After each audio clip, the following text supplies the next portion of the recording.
New Zealand or even Sri Lanka. We'll also boost your bank account with a fabulous £30,000 in tax-free cash. For a chance to win, text WIN to 63225. One entry costs £2.50 plus one standard network rate message. Or text BONUS to 63225. 5 entries cost £5 plus one standard network rate message. Go to gbnews.com/win. Entries start at £2.50. Call 0903 686 3232. Calls cost £2.50 plus your network access charge. Or post your name and number to GB19 PO Box 8690 Derby DE1 9TT. UK only. Entrance must be 18 or over. Lines close at 4 p.m. on the 27th of February. Please check the closing time if listening or watching on demand. Good luck.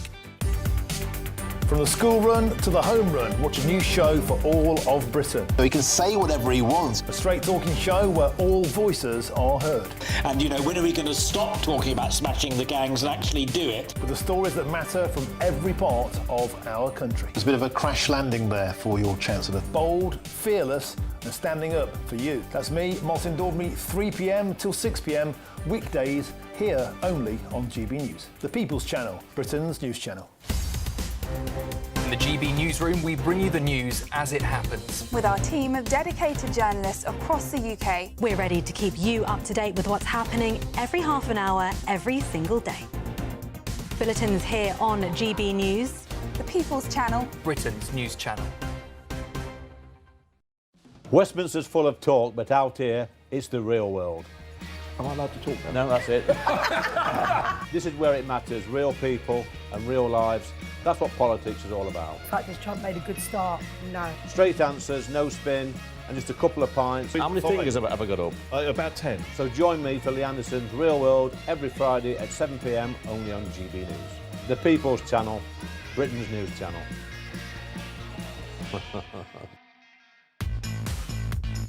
5 hosts, 5 opinions, 5 fearless debates, 5 unfiltered takes on the day's news. 5 reasons not to be anywhere else on Saturday night.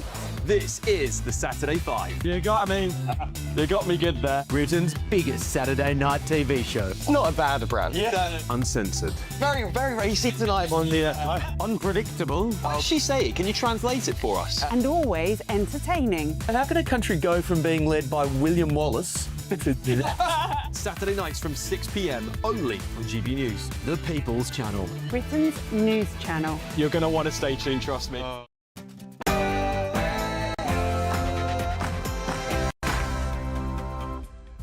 Welcome along to Patrick Christys Tonight, late edition. All your front pages breaking right now. Prime Minister believes, as does the government, that Peter Mandelson should not retain his membership of the House of Lords or use his title. Police are looking into claims that Peter Mandelson committed misconduct in public office as Reform UK and the SNP report him for leaking potentially sensitive documents to paedophile financier Jeffrey Epstein. And the BMA have taken what is reckless and unnecessary action, forgetting that they've had a 28.9% pay increase from this government. Another man that Peter Mandelson was pictured with were streeting. Junior doctors have threatened strikes until the summer in their latest ballot. Meanwhile, political-wise, not one single person has reached out. Officially? Officially, yeah. Not one person.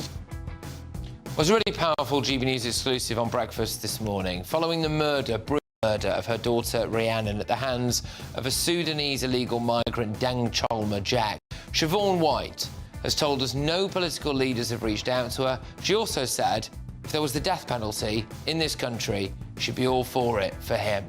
And that I spent too much time at the Westminster Arms. Well, Reform UK is set to pledge £3 billion to save our pubs, including a tax cut that could cut 10% off the price of a pint. But just don't tell Labour all of this, because at the moment there's a plan to make the British countryside less white. And apparently one of the problems is that people who happen to be Muslim don't particularly feel comfortable going to pubs, rural pubs. So what should we do? Close the pubs? I don't know. But anyway, and no one is illegal on stolen land.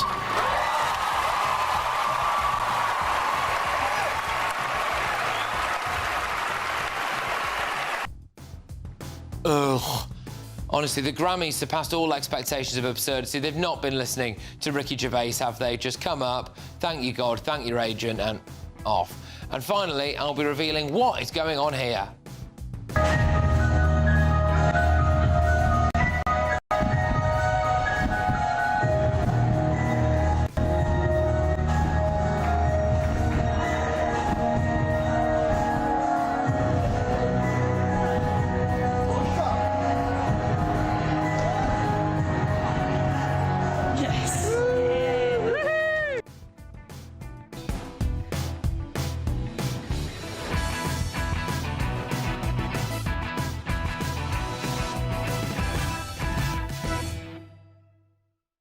Let's whiz you through all Tuesday's newspaper front pages. The Daily Telegraph start with Mandelson leaked number 10 emails to Epstein.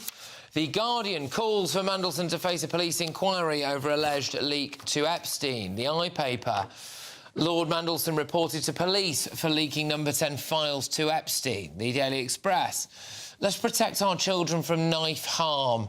It's on the first anniversary of the murder of Harvey Wilgoose. The Metro computer says no, no, no. Apparently, AI chatbots moan about human beings in a chat group. So there you go. The Times, police look into Epstein leaks from Mandelson and junior doctors threaten strikes until the summer. The Daily Mail, Labour's Dark Lord now faces a criminal inquiry. Well, who could have guessed it from someone whose nickname was the Dark Lord or the Prince of Darkness? I mean, this is it. The Sun, Kim Kardashian and Lewis Hamilton have dated 3 nights in a row. Fantastic. The Mirror, Mandelson, police probe Epstein links. Right, well, there really is one place to start, isn't there? And it's, of course, Kim Kardashian and Lewis Hamilton. We are going to go in on the Epstein stuff. So, I'll start with you, Leo, on this. You know, as we have to subject ourselves to numerous photographs of Peter Mandelson in his tighty whities. Yeah. What do you make of this story? I'm just amazed he doesn't have nicer underpants. You'd think somebody who's receiving $75,000 from a paedophile financier might be able to indulge in a nice pair of briefs, maybe some boxers instead of these. They're like Albert Steptoe's pants.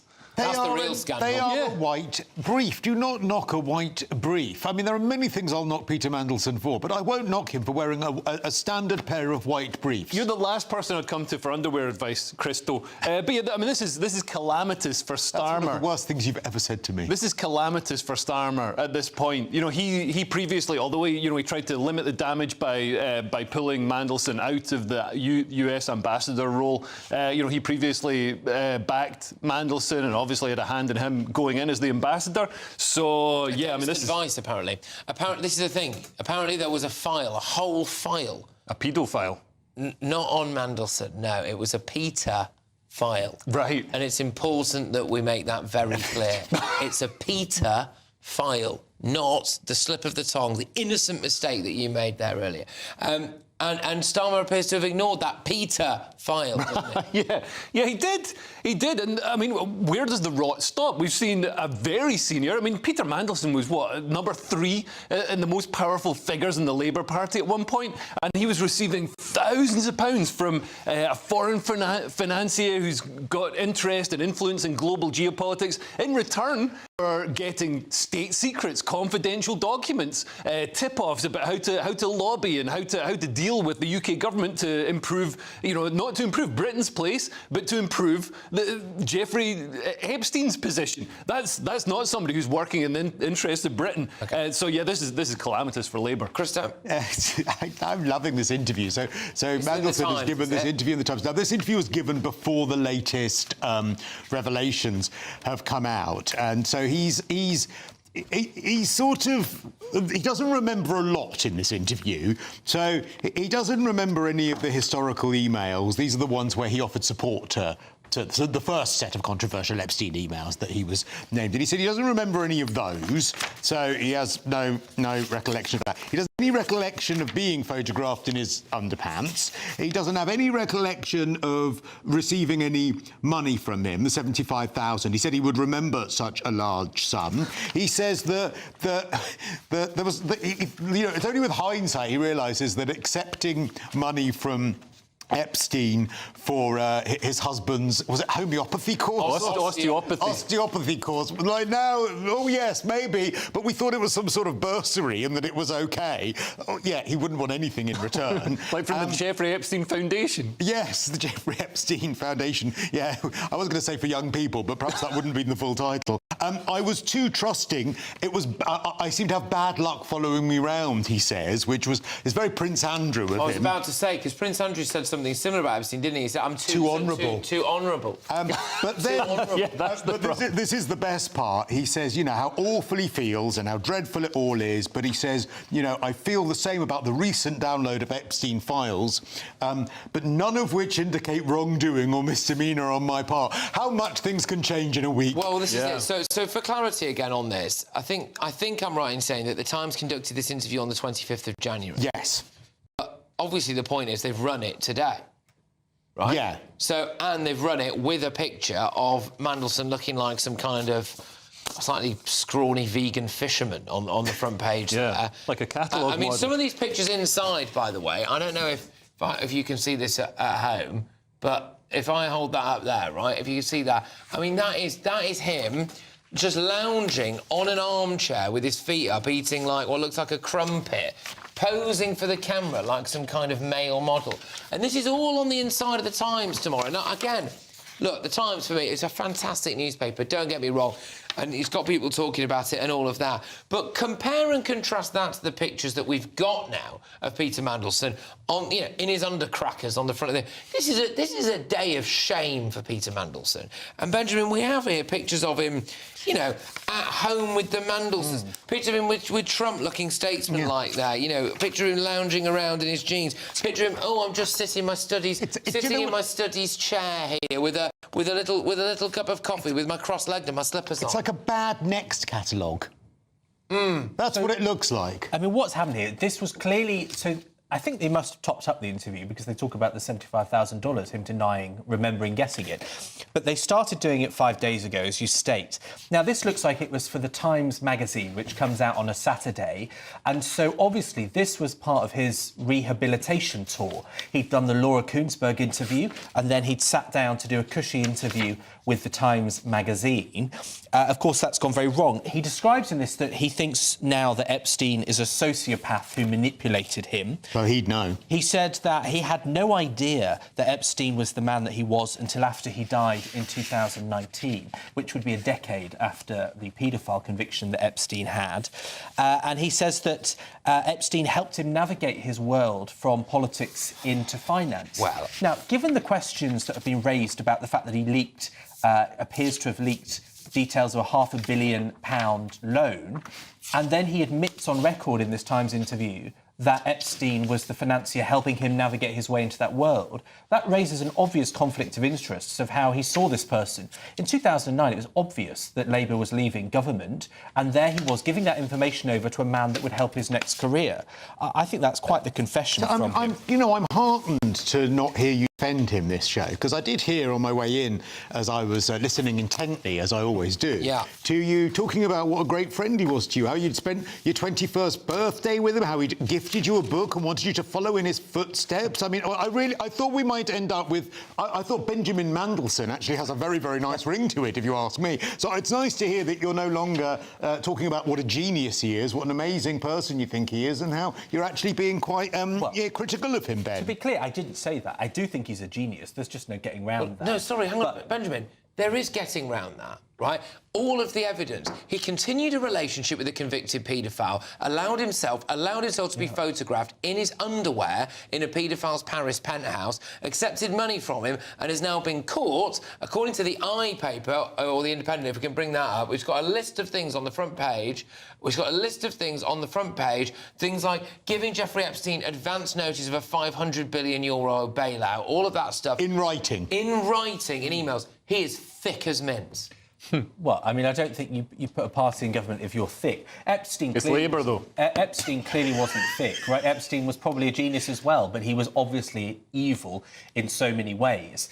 I think the question now... So you've got some odd friends. ...is whether... I didn't say we were friends. The question now is whether there is an investigation into this, because this isn't just the horror that he maintained a friendship. And, of course, there's no accusation of sexually inappropriate stuff. Peter Mandelson is gay. He used that as his excuse for... Which, by the way, must be surely offensive to quite a lot of gay people who can still spot him. Do you know what I call it? I call it the Spacey defence. Do you remember when Kevin Spacey came out on the day that loads of allegations were out about him as well? And it was like, well, I deny all of these allegations, but by the way, I'm gay. He was found not guilty. He was found not guilty, but it's like I'm going to slip that one out on the day that all of these allegations... Sorry, but is that not quite offensive to gay people, Leo? You go, oh, well, I maybe didn't spot the whole paedophile stuff. Leo. Because I'm a gay man.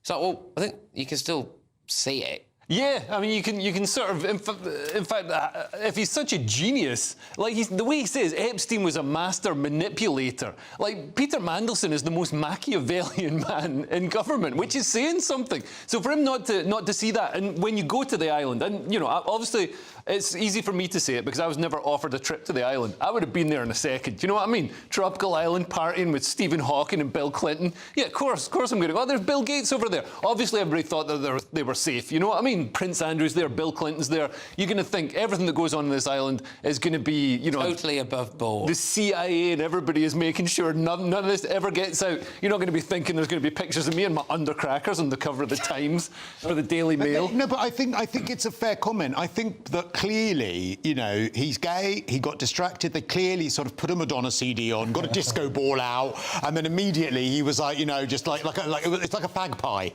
It was immediately he saw something shiny and didn't see any of the awful stuff going on around him. Yeah, but it's obvious. It takes. I think they all saw stuff that was going on, and they all made a decision not to see it. Well, he would obviously deny that, but... For the first time in 5 years, Leo is right.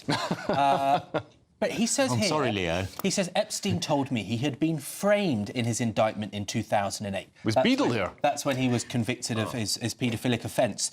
And so he says, that's why I wanted to apologise unequivocally. I feel really bad about my continuing association. His continuing association, he refused to apologise with until it all came out. It was 10 years after that happened that he died. And so I just think people like this is classic establishment cover-up, that these people don't have a problem with sexual abuse until everyone knows what was happening. Let's talk about why this is another aspect of this being an establishment cover-up. Peter Mandelson was like the doyen of the establishment-loving media class, right? The new Labour types, the likes of Emily Maitlis, John Sopel, Adam Bolton, who, by the way, all today have had either previous pictures or tweets, historic tweets that have come out that have aged like milk on a hot day. And is it any wonder that people weren't really necessarily holding Mandelson's feet to the fire? Is it any wonder that now, after all of this comes out, there aren't the same calls for Keir Starmer to resign over this catastrophic error of judgment of his, which appeared to go against civil service advice? We don't need to mention the file again, Leo. Catastrophic advice. Where are all of the calls all over the press, amongst your establishment media lovey types, for Sir Keir Starmer to go over this? Yeah, I mean, I haven't really seen anybody calling for Keir Starmer to go, but that seems to be the natural response. I'm kind of surprised Keir Starmer, by this point, isn't just looking for a way out. And this would just be a nice excuse to step down and maybe, try something else. Maybe he's good at gardening. The front door and then a U-turn. Ah, there we go. By the way, couldn't find the way out. Sorry, we have got some breaking news for you. I've got some breaking news for you now, which is that Sarah Ferguson's charity, Sarah's Trust, has announced that it will close, quotes, for the foreseeable future. It comes just days after new revelations emerged about the former Duchess's friendship with paedophile financier Jeffrey Epstein. And as far as I'm aware, I saw it reported earlier today, some of that and those allegations involved her taking her daughters to meet Jeffrey Epstein a few days after he was released from prison, first time round for child sex offences. Yeah, that's right. A couple of days after he was released, 5 days after, she took the two daughters there. And there's also emails have come out of her sort of begging Epstein to return for friendship. She writes in one email, "I knew you only wanted me to get to Andrew. You'll never know how much that hurt, Sarah." And so she wasn't just maintaining a relationship. In fact, it appears from the emails that leaked today, and I read this in the New York Post, that he cut her off and she was begging for the interaction to retain. So, from someone who sells children's books, who had a children's charity that you just say has been paused, I mean, that is an incredible insult to the people that were trusting her. Apparently, I have just had a statement through. No, apparently, it's literally just come through on my phone here, right? So this is from Downing Street, and it's come to me via our political editor, Christopher Hope. Following the statement by the Metropolitan Police, a government spokesperson has said it is rightly for the police to determine whether to investigate, and the government stands ready to provide whatever support and assistance the police needs. I'll read that to you again. This is a statement that has just come through from a government spokesperson following a statement by the Metropolitan Police saying that they are potentially investigating Peter Mandelson. It is rightly for the police to determine whether to investigate, and the government stands ready to provide whatever support and assistance the police need.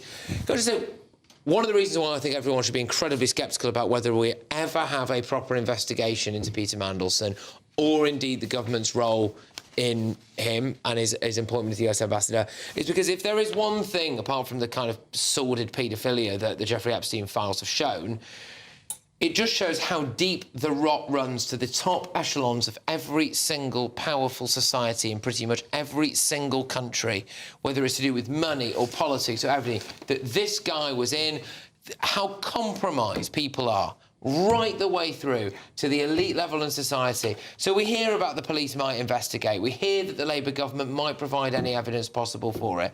Do we really believe that there's going to be a proper investigation here, really? Yeah, no, I mean, I think the amount of pressure now means that there has to be. But, yeah, I mean, who knows? Also, can I just say, this is also an exercise in the psychology of the kind of person that has been at the top of British politics for a very long time. When I think about the things that keep me awake at night, sometimes, like, just call them small fry compared to what we're seeing here from these allegations is nuts. The things that give me anxiety or me worry about, you've got people here receiving money, allegedly, from one of the world's most notorious paedophiles. You've got Peter Mandelson allegedly tipping him off about a $500 billion euro bailout. You've got to talk about bringing down a Prime Minister in writing, being pictured in your underwear in a paedophile's Paris penthouse, all that stuff. And I think, gosh, you know, sometimes I get a bit stressed out if I've left the iron on. Yeah. And it's the brass neck. I mean, it's almost... I think he's an awful person, but that kind of person that has that resilience to acting such an horrific way and then go to sleep at night and probably sleeps extremely soundly. I'm almost in admiration of that ability to be a sociopath. That is a sociopath. It's not normal. Because also, let's not forget as well, and this goes to your point about this rot at the heart of the establishment, that he's managed to make how many comebacks from doing horrific things in the past, from like inappropriate loans, passport issues, all of this stuff. And he was trying another comeback here. Yeah. In the Times, this was an attempt at another comeback. If the latest round of Epstein files hadn't dropped, he'd have done the interview with Koonsberg on the BBC, he'd done the interview with the Times, and again, I'm not blaming the Times for doing it, I get it sells papers and stuff, but this was a comeback tour attempt. And it matters that it's the Times, not because it isn't a reputable newspaper, it is, but it's owned by Rupert Murdoch. Now, New Labour, Peter Mandelson and Rupert Murdoch have long-standing close personal ties. And so was this, quite obviously it was, part of a rehabilitation attempt to try and get a cushy at-home interview that would have been easy. Thankfully, that's gone wrong, and clearly this doesn't land very well. OK, fair enough. I don't want to get on the wrong side of Rupert Murdoch, that's for sure, so we'll certainly leave that one there. But anyway... apparently, the commander of the Metropolitan Police has just issued the following statement. We are aware of the further release of millions of court documents in relation to Jeffrey Epstein by the United States Department of Justice. Following this release and subsequent media reporting, the Met has received a number of reports relating to alleged misconduct in a public office. The reports will all be reviewed to determine if they meet the criminal threshold for investigation. As with any matter, if new and relevant information is brought to our attention, we will assess it and investigate it as appropriate. On his relationship with Epstein and leaked emails, Lord Mandelson did previously tell the BBC, I relied on assurances of his innocence that turned out later to be horrendously false. His lawyers claimed that it was a shakedown of him, a criminal conspiracy. I foolishly relied on their word, which I regret to this day. Coming up in just a moment... Fix the foundations. Fixing the foundation. To fix the foundations of our economy. But Labour have done so much damage to the economy that the UK's top tradesman, the UK's top tradesman, is leaving the country. I'm very pleased to say that he joins me next. You can tell what a grafter he is because he's turning up on television at 11:20 on a Monday evening. That's next.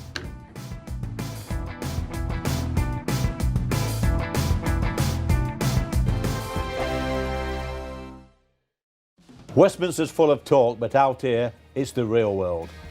Am I allowed to talk now? No, that's it. This is where it matters. Real people and real lives. That's what politics is all about. In fact, has Trump made a good start?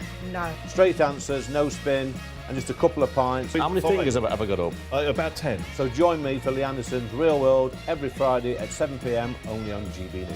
The People's Channel, Britain's news channel. Sunday with Michael Portillo from 11 only on GB News. Two Englishmen, brilliant landscape painters, John Constable and J.M.W. Turner, were both born at about the same time 250 years ago. They were rivals, although they developed very different styles and painted very different subjects. We think of Constable repeatedly depicting his native Suffolk with great realism, while Turner toured Europe, producing pictures with this wild light that pointed to painting of the future. Here at Tape Britain, we can contrast the artistic journeys that they made.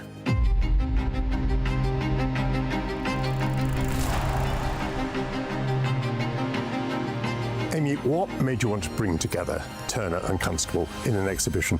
Well, this year is Constable's 250th anniversary.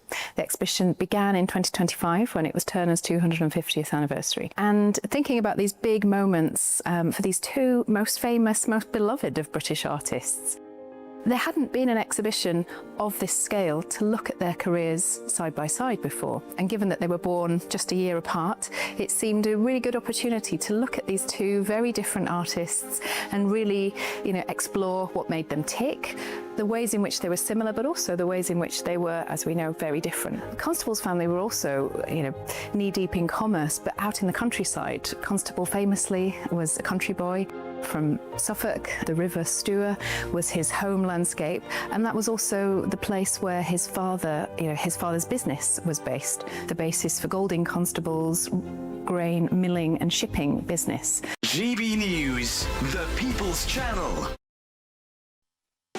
You want to know what's really going on in the corridors of power? Labour don't know what to do with you half the time, and that makes you quite lethal in the chamber. Get behind the headlines with Chopper's Political Podcast. Join me, Christopher Hope, as I sit down with the great and the good of British politics. We'll see where this ruling takes us. These are the stories shaping our nation. Chopper's Political Podcast, available now on all platforms. Listen in and stay ahead.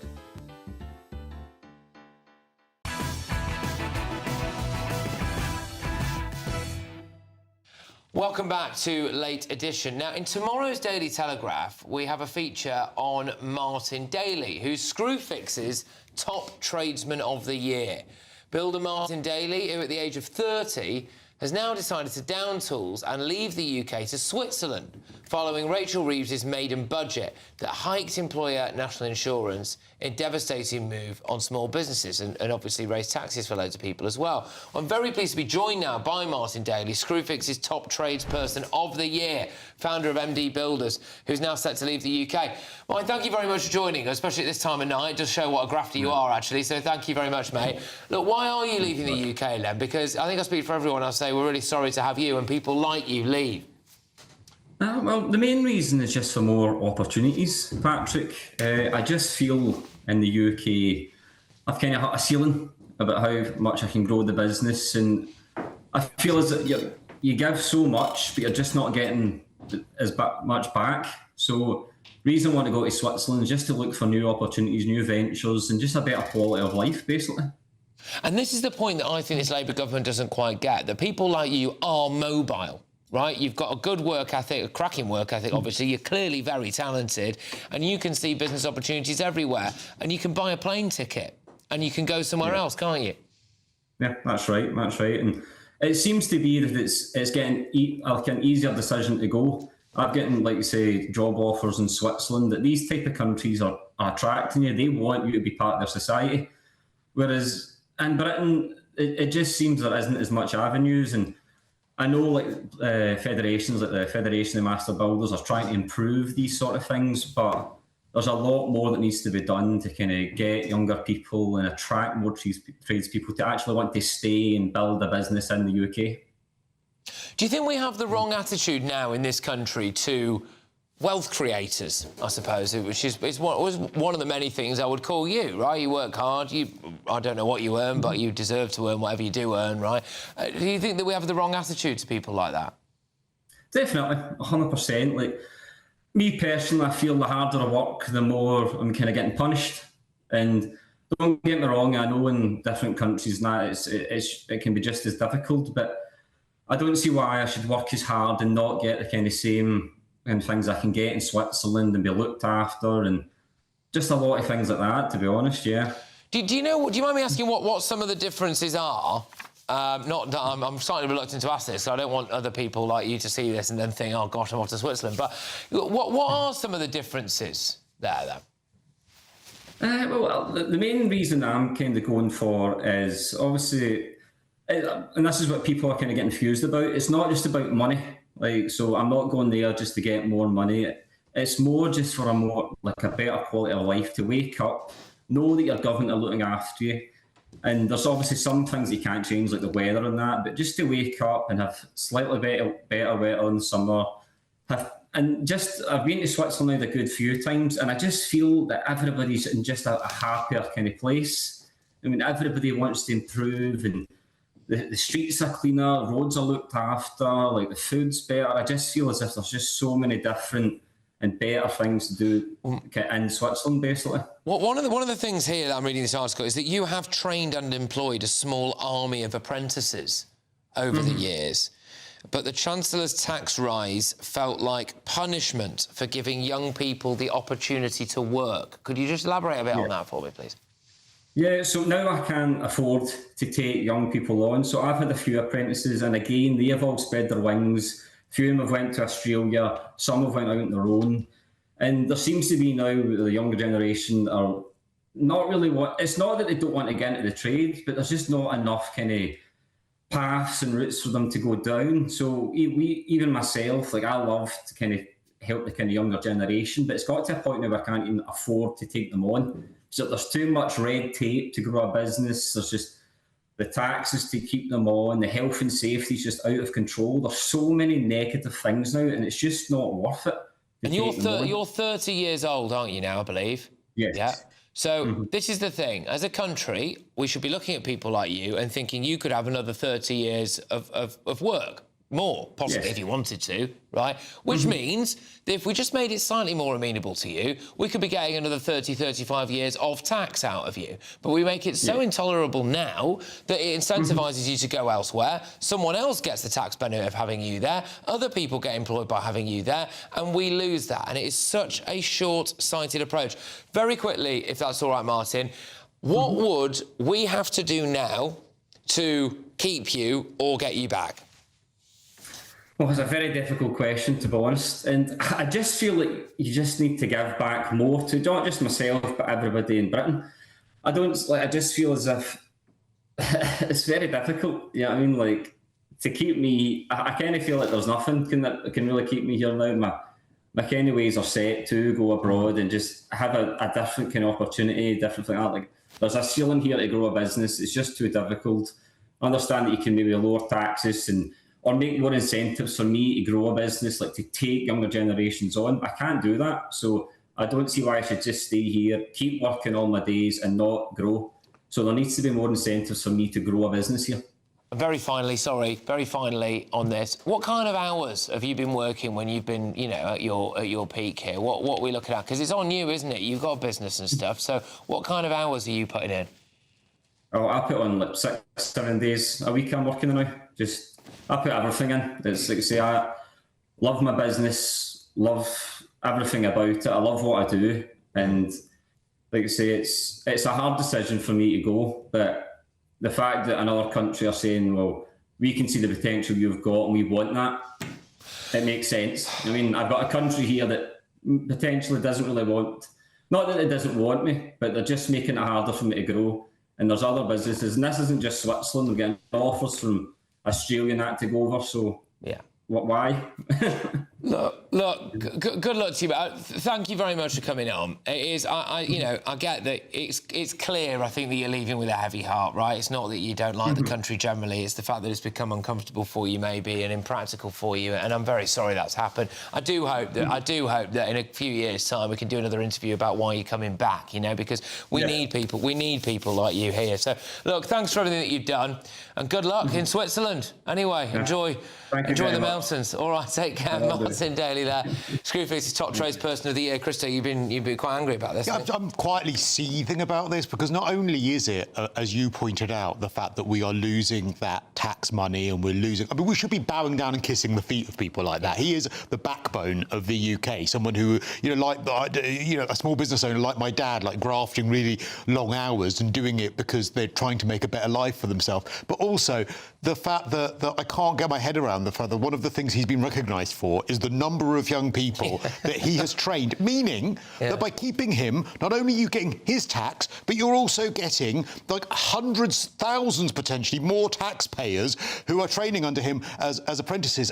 And that was actually, I think, the straw that broke the camel's back. It sounds like he was having an absolute nightmare, but the thing that was keeping him here was knowing he could keep employing young people. And now, basically, that's become so difficult with red tape and NI and everything else that he's just said, well, there's no point anymore. Other countries are snapping this up. Other countries are looking at Britain now and going, let's nick their top young talent because they want out. And, as he goes out, 100 Janjaweed militants will come in, all wanting to claim benefits, and none of them particularly good at plumbing or hanging a picture. But you know what? Even if they were, we now aren't going to have the people here that can train them. Yeah. I mean, these are your friends that are getting rid of him. Defend them. No, I mean, the fact is Britain has become a hard place to build your life because where houses cost 9 times the average salary, then that means it's a place that people don't want to build their lives, which a 30-year-old like him probably does want to. Meanwhile, we send £125 billion to wealthy, comfortable pensioners every single year. And that is one of the reasons why our taxes are so high.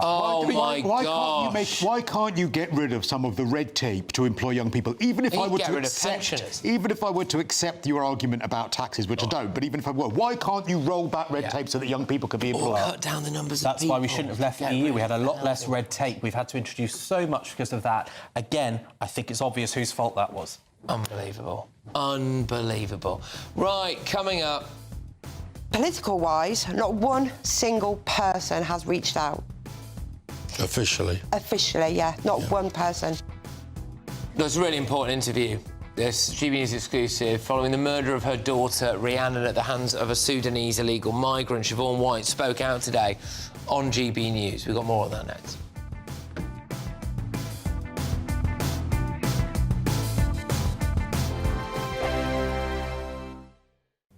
Evening. Yes, it's time for your latest weather update from the Met Office here on GB News. Rain is returning to southwest England and more wet weather to come across the northeast as well, with some snow mixed in here. Most places feeling a bit colder tomorrow compared to today. Low pressure systems continue to grow down to the southwest, being blocked from moving by a big area of high pressure. So the weather's kind of stuck in this rut. A further pulse of rain coming into the southwest, where the ground is very, very wet. So extra rain is likely to cause some flooding problems, even though it's not particularly heavy. Staying wet in northeast Scotland as well, and the snow level coming down here. Most places avoiding frost with a lot of cloud and a fairly brisk wind, which will bring a real chill tomorrow. As the air gets colder, that snow coming down to lower levels over eastern Scotland, maybe rain on the coast, but you won't have to come too far to see some snow. The rain easing perhaps in Cornwall, but more wet weather to come for Dorset, Somerset and Devon. Met Office warning remains in place here.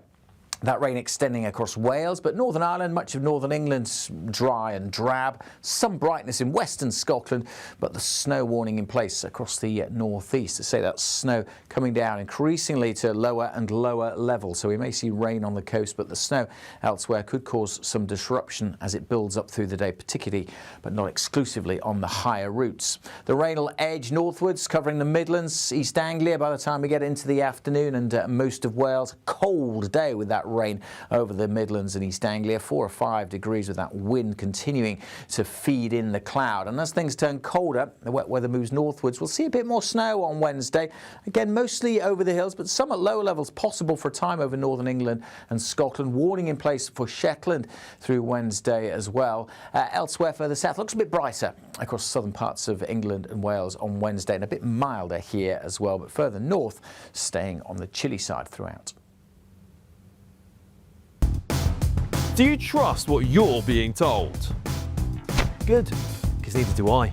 Those are just facts. I'm Alex Armstrong, and on my show, we'll expose the spin. Well, I want to answer that because you didn't let me last time, because you always speak over me. The broken promises. To deny that is denying the truth. And the hypocrisy. Allow. Stop. You think we can allow? Politics, policy, parliament. Nothing is off limits. No sugarcoating, no fear of offence, just the truth laid bare. Tune in every Saturday and Sunday at 9 p.m. for Alex Armstrong Tonight, only on GB News, Britain's news channel. Join me, Nana Akwe, for an informative, interactive news programme with a difference. It's fun. No, he didn't say that, Dave. I'm so surprised. I think there's an element of truth to that. Join me from 3 p.m. every weekend, only on GB News, Britain's news channel.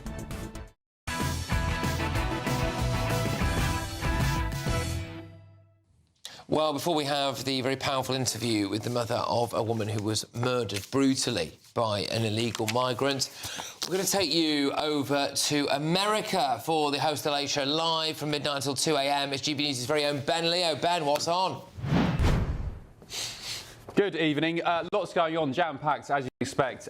We've got Alan Dershowitz, the former Epstein lawyer, top of the show. So I'll be very keen to speak to him about not least Lord Mandelson and what he's been up to, and Andrew as well. We have Katie Balls, the journalist, the great Washington journalist from The Times, who conducted that interview with Mandelson as well. She'll be in the studio. We have the Darlington nurses. Remember them? The really courageous, brave nurses who dealt with the weirdo nurse, the trans woman, the bloke, whatever he is. They're in Washington, D.C., telling lawmakers here what an absolute joke our NHS policies are.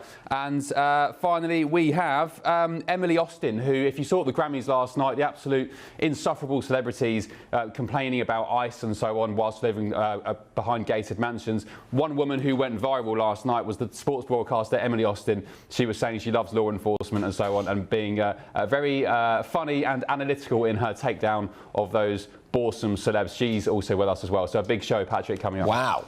That is going to be absolutely box office. Thank you very much, Ben. Tremendous stuff. Make sure that you keep it GB News for the next 2 hours after I've shut up, because that is going to be great. Ben Leo there, live stateside for us. Right, let's just play you a clip now of the mother of Rhiannon White, who was sadly murdered brutally by a Sudanese man who should never have been in Britain. She was on Breakfast this morning with Eamon and Dawn. She gave a very powerful interview. This is a bit of that interview. Because Rhiannon's not the first case, and sadly she won't be the last. But we were handed a life sentence today. I had to watch my daughter die. Yeah. And where is Starmer? He's got blood on his hands. How much do you miss her? I can't. Every day. Every day. Every second of the day. And I'll continue to miss her. Sorry. No. Why would you be sorry? I just miss her. I miss her laugh, her stupidity, because she was very quirky. But I miss her. She came to live with me. We became best friends. We did everything together. Yeah. And this scumbag has took her from me. It's just absolutely devastating, isn't it? Leo, I think there is well, you say whatever you like about that, I suppose, but I mean, one of the angles on it is why are we still asking members of the public to work in these migrant hotels? You know? Yeah, absolutely. And obviously, you know, people need to work, and it's not easy to get a job. So you can understand why people would, but they're not being protected when they're working there. And how can they be protected? I mean, this idea that, you know, we can bring thousands upon thousands of these men from the Horn of Africa or wherever else, Afghanistan, deeply, deeply different, deeply alien, medieval, violent, misogynist cultures, and bring them all into the country, and there's not going to be any problem? I mean, it's an absolute nonsense. This idea of the universal human, you can just swap the plumber in Kirkcaldy with, you know, the guy from Sudan. It doesn't work like that. How many dead women like this are acceptable? What's the acceptable number for the left, for Keir Starmer? If he's looking at the borders thinking, oh, maybe at some point I'm going to actually start implementing border control, how many people have to die before he does that? What's the acceptable number? Yeah,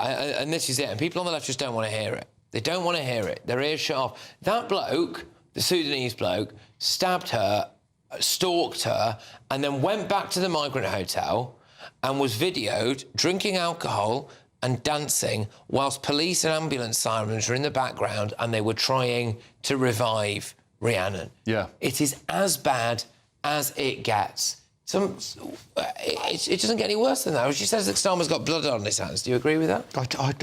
I don't know how she's not a gibbering wreck. I don't know how she's able to string sentences together, to be honest, because, I mean, what a woman, because it's not that the death of her daughter is bad enough, but knowing the circumstances, knowing that this poor girl was stabbed with a screwdriver, I mean, you can't actually get your head around it. And you know what? Starmer and those politicians, those people in charge, they do have blood on their hands, but also, I'm sorry, the Tories don't get out of this either, because he came over, I mean, he came over within days or so, I think, of Labour being elected. And so you can't just put this at Labour's door. It is successive governments. And I remember we spoke about this on Friday night, and Anna Firth was on saying, well, look, we had Rwanda. Well, sorry, you had Rwanda after 14 years. Yeah. You know, it shouldn't have been then that you were holding on to this ridiculous policy that some say might not have worked anyway. Where were you in the 14 years before? So I'm not surprised she's angry. She has the right to be angry. I don't know if I could have done that interview. I think I would have been so angry if I was her. Benjamin, Leo raised a point there. What is the acceptable number of deaths or incidents or rapes that the left is willing to tolerate when it comes to the illegal migrant crisis? Well, of course, there isn't an acceptable number, and it's not legal, and it has to be stopped, and multiple governments have failed to do that. I think one thing that should happen is this: why should this man be in a British prison? Why should he be paid for 29 years? He should be deported. Now, Sudan doesn't have a government, which makes it rather difficult to do that on a practical level. And also, sorry to interrupt, but sometimes as well, when some people are deported, they then don't serve a sentence. And so there's that dilemma of, do you deport someone and then they get released and then they don't get punished for what they're doing, or do we pay for them ourselves? And he can come back in again, because we've got no control over our borders. He can just go to Calais, get on a boat and come in again. I mean, obviously he shouldn't be here, as far as I'm concerned. He should be in Sudan. And so, you know, it would be legal to deport him. The question was whether they could do it on a practical level, but I don't think we should pay 40 grand a year for 29 years for someone that is a Sudanese murderer. Which raises another point: death penalty. Yeah. I think for certain crimes you should just be able to hang people, sorry. And I think British laws are for British people. If you've illegally come into the country from another country, why aren't you subject to the laws of your own country? I'm pretty sure in Sudan, if you did something like this, you wouldn't be tried, but you wouldn't be put to the states. Yes, the death penalty is legal in Sudan under the Sudanese Criminal Act of 1991, which is based on Sharia law. There we go. Why don't we have Sharia law for these guys? Well, because we're better than that, and I don't think we would be a better society by introducing Sharia law. We're better because we allow women to be killed. But I'd rather be worse if better means women get killed. But the death penalty is wrong. First of all, if the death penalty meant that they had fewer crimes, then the US would have a lower homicide rate, when it has massively higher. That's putting the cart before the horse. We know that serious miscarriages of justice happen. There was that alleged child killer in Australia who turned out it was all wrong.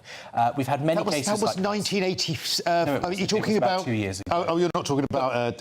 You get miscarriages, and so unless you're willing to lose your life when innocent, then the state shouldn't be able to kill people. All right. Well, there we go. Well, coming up, we have got some more breaking news regarding the Epstein files, which I'm afraid you're going to have to just hang on for another couple of minutes to find out, but you're not going to want to miss it.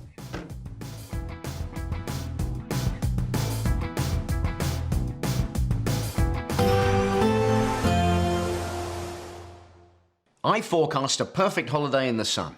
Weather looking good then? For sure, and no worries about our travel insurance. All Clear Travel Insurance sponsors GB News travel destinations forecast.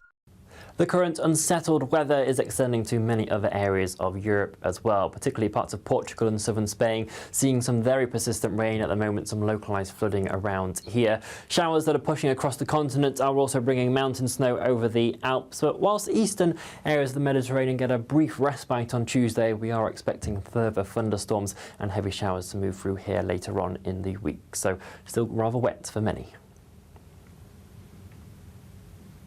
All Clear Travel Insurance sponsors GB News travel destinations forecast. In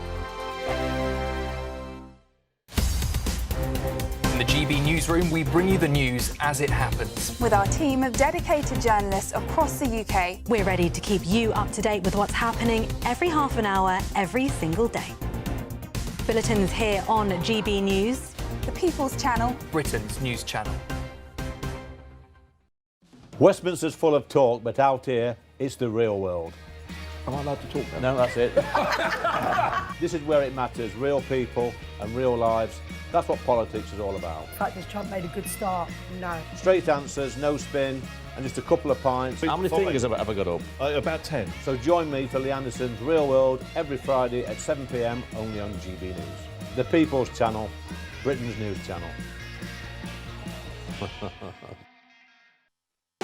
You want to know what's really going on in the corridors of power? Labour don't know what to do with you half the time, and that makes you quite lethal in the chamber. Get behind the headlines with Chopper's political podcast. Join me, Christopher Hope, as I sit down with the great and the good of British politics. We'll see where this ruling takes us. These are the stories shaping our nation. Chopper's political podcast, available now on all platforms. Listen in and stay ahead. Decisions made in Washington aren't just shaping America, they're shaping Britain too. From migration to global security, from crime to health. Whatever happens in the White House today will be felt in your town or city tomorrow. That's why The Late Show is live from Washington, D.C. Cutting through the politics to show you what it all means for Britain. The Late Show live every night at midnight. Only on GB News, Britain's news channel. Hi, I'm Michelle Dewberry, and my show is your opportunity to cut through all the noise and dive in headfirst to some robust debates. Ideas clash. Situation, no, isn't it? Because the failure is you're deliberately avoiding my point. Nothing's held back. And if you think this is the end of it, wait for more. And we do not shy away from the difficult stuff. Sometimes I want to shake people and say, if only you understood. So join me on Jubes & Co. weeknights at 6 p.m. only on GB News, Britain's news channel. Do you trust what you're being told? Good, because neither do I. Those are just facts. I'm Alex Armstrong, and on my show, we'll expose the spin. Well, I want to answer that, because you didn't let me last time, because you always speak over me. The broken promises. To deny that is denying the truth. And the hypocrisy. We can allow. Stop. You think we can allow. Politics, policy, parliament. Nothing is off limits. No sugarcoating, no fear of offence, just the truth laid bare. Tune in every Saturday and Sunday at 9 p.m. for Alex Armstrong Tonight, only on GB News, Britain's news channel.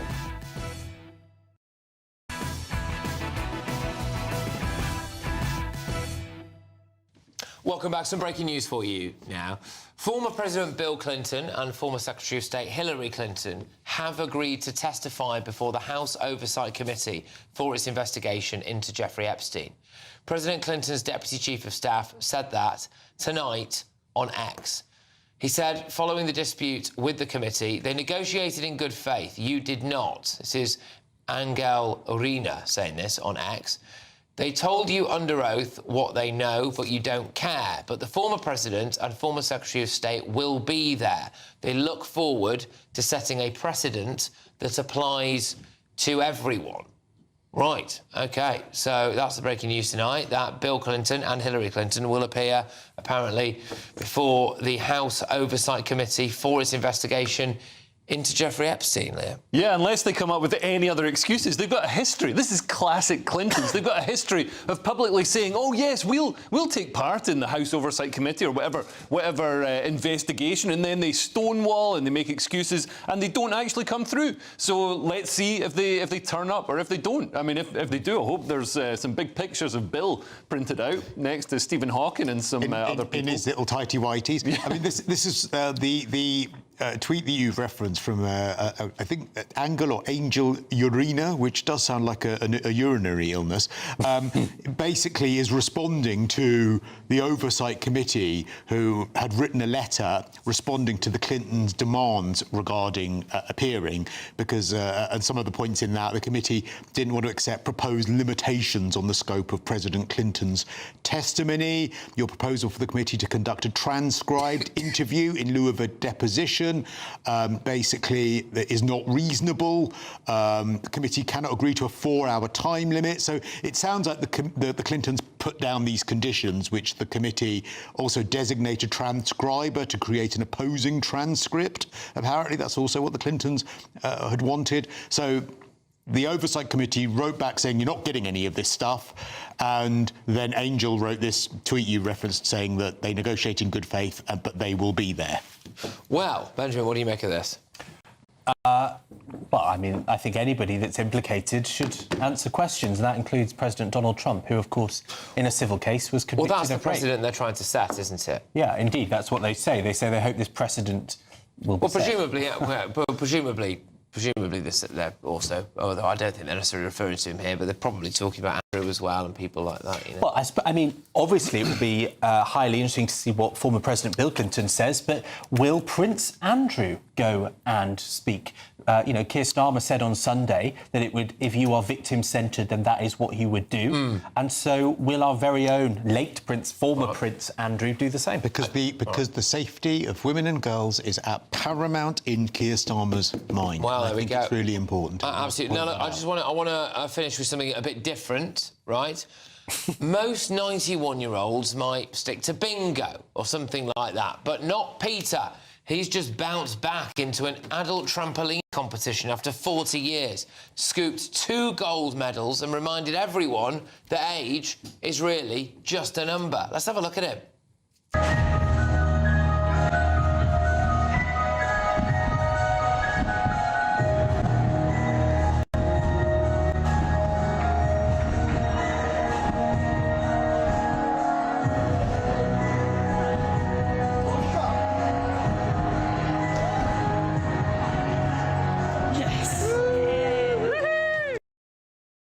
Just a reminder for you there that is apparently a 91-year-old great-grandfather doing that, so good for him.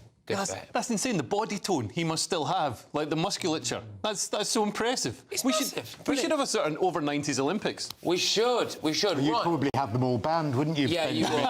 Parasites, you'd call them. The only Parasite Games. pensioner that you defend is Peter Mandelson. I've got to whiz you through the papers again before we send you to America. Let's start with the Daily Telegraph. Mandelson leaked number 10 emails to Jeffrey Epstein, The Guardian.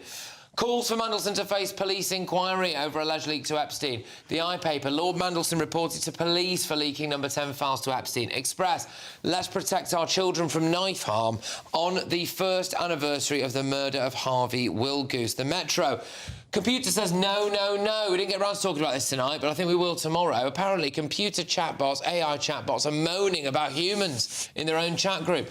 The Times, police look into Epstein leaks from Mandelson as junior doctors also threaten strikes until the summer. The Daily Mail, Labour's Dark Lord now faces a criminal inquiry, and that picture of him in his tighty whities. The Sun, Kim Kardashian and Lewis Hamilton have been on 3 dates in 3 nights. The Mirror, Mandelson police probe Epstein links. Right, thank you very much to my wonderful panel and everyone watching and listening. Let's go over now to The Late Show Live, hosted by the one and only Ben Leo.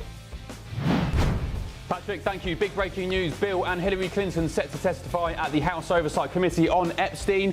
Is this now a precedent for the likes of the former Prince Andrew and Mandelson to do the same? Will we see them on the streets of Washington, D.C.? We've got Epstein's former lawyer, Alan Dershowitz, joining us, and Katie Balls from The Times, who conducted that rather brilliant interview with Mandelson just a few days ago. See you in a sec.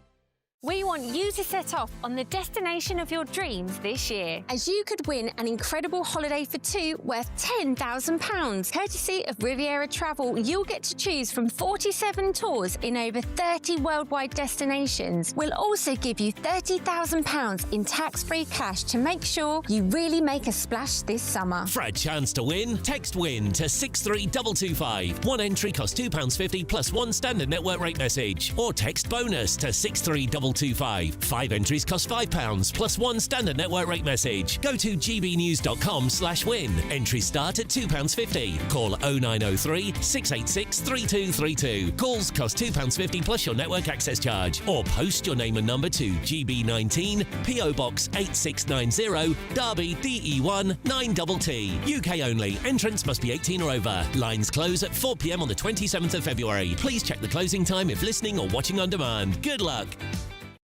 Westminster's full of talk, but out here, it's the real world. Am I allowed to talk now? No, that's it. This is where it matters. Real people and real lives. That's what politics is all about. The fact that Trump made a good start, no. Straight answers, no spin, and just a couple of pints. How many fingers have I got up? About 10. So join me for Lee Anderson's Real World every Friday at 7 p.m. only on GB News. The People's Channel, Britain's news channel.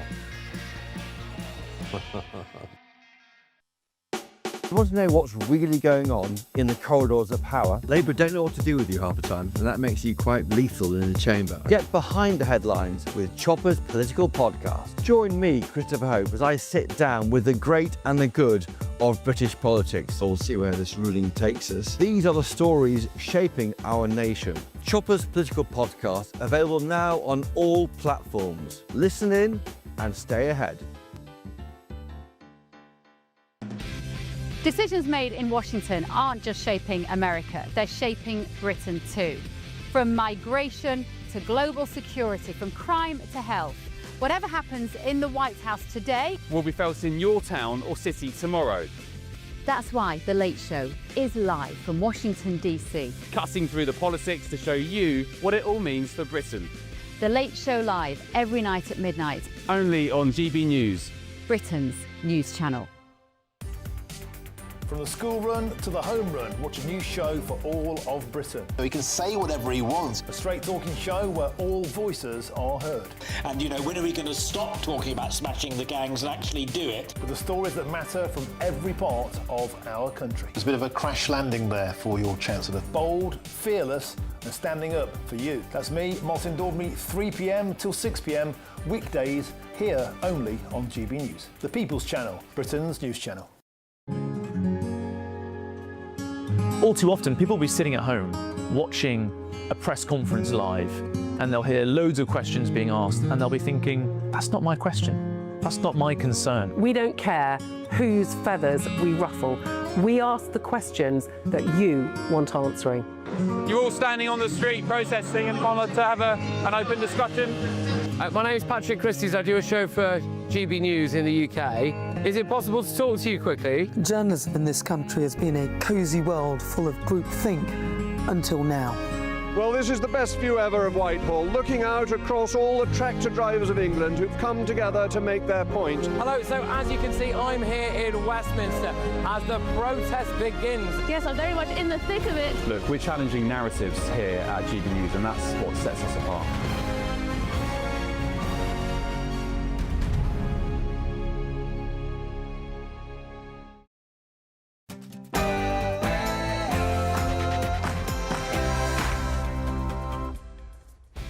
Hello, good morning. Live from Washington, D.C. This is GB News with the stories shaping Britain and America.